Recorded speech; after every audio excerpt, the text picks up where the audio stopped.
Barack Obama hitting the podcast circuit there to air his grievances about everybody, taking aim at universities, law firms, and corporations for working with the Trump administration. But that's not all. He also defended the DEI playbook, attacking schools that rolled back initiatives to avoid funding fights with the White House, accusing them of selling out. And in that soundbite, he says, we think it's important because of what this country is to hire people from different backgrounds. He's talking about the way he believes, Kevin, companies should be thinking.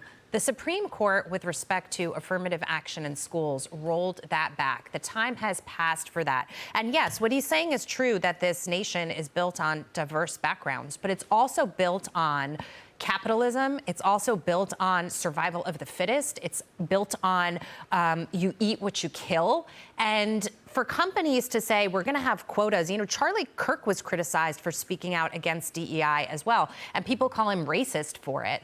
But to say that you're going to have quotas, you're going to exclude certain people that are qualified for a position to hit your quotas in another regard is actually reverse discrimination. It's bad policy. I'll tell you why. You've got 200 years of history. American economy is still the largest on earth, the most successful, was built on merit and executional skills, regardless of race, religion, or how you look. I just look at my companies. We don't have any policy other than executional skills.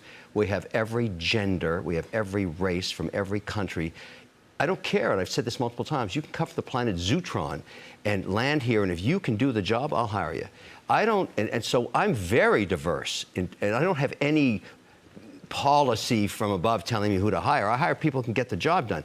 That's how, as you said, you create a competitive environment, you execute, you compete, you build a business.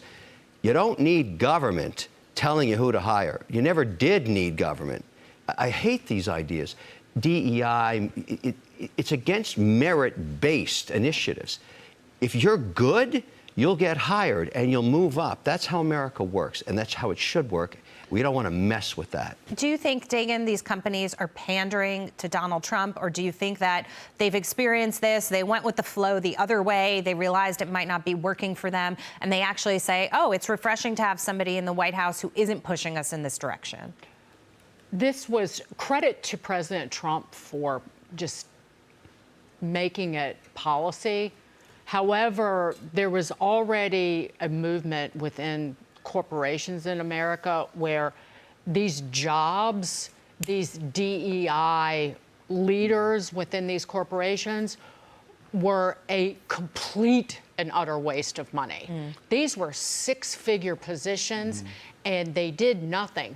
And in fact, there's a lot of research that shows that implementing these DEI policies in corporations, it creates tension between the employees. When you tell someone that you're essentially trying to educate people about what's wrong with them because of, again, reverse racism, because of the color of your skin.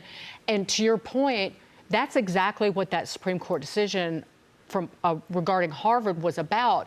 It was discrimination against Asian students. And all of these Ivy League schools have actively discriminated against admitting Jewish kids for the last 2 decades at least. I think enrollment of Jewish students has been cut in half at the Ivy League schools. And for what? It's diversity of outcome that they focus on, not of opportunity. Kevin brings up a really equality, interesting point that ties into what you're talking about.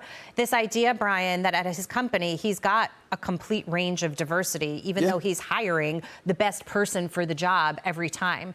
If our applications didn't have boxes to check, applications for jobs or school for that matter, didn't have boxes to check for race, skin color, ethnicity, religion, all of these sub-buckets that have been taken into consideration, you might actually get, because of our system here, an equally diverse pool of people. Yeah, because there are smart people of every religion and every race and every whatever you want to say. There are lots of smart people out there. The bully in all of this were the folks pushing DEI, because if you didn't check their boxes, you got canceled. We all lived through that period where if you just didn't tiptoe around the pieties just right, you were gone. His real beef is with the schools, though, right? He doesn't like that federal funding is not going to these schools. You know why? Because the schools are the liberal leftist indoctrination factory. Right. And he knows if they lose federal funding, they lose clout, and if they lose clout, they stop indoctrinating our kids. Mr. Former President, I am totally with you. Take a stand. Stop taking federal money completely from all these schools and do it on your own money and do whatever the heck you want, but don't bias parents. And I'll tell you what the parents will do. They'll send their kids to schools where they get a real education. Right. And you can keep complaining about it on podcasts, and America will get better because America will be actually educating kids in the things that can improve their lives. That's the whole story. Real quick, that's what happened here. Trump called the schools out. Nobody had the courage and the you-know-what to do that before. 100%. And so I agree with all the comments, right, is that it's got to get back to teaching the kids. Because, look, the country was built on bettering yourself, getting education, yearning to do better for your generation, the next generation, providing the opportunity. The DEI quota thing really set that back.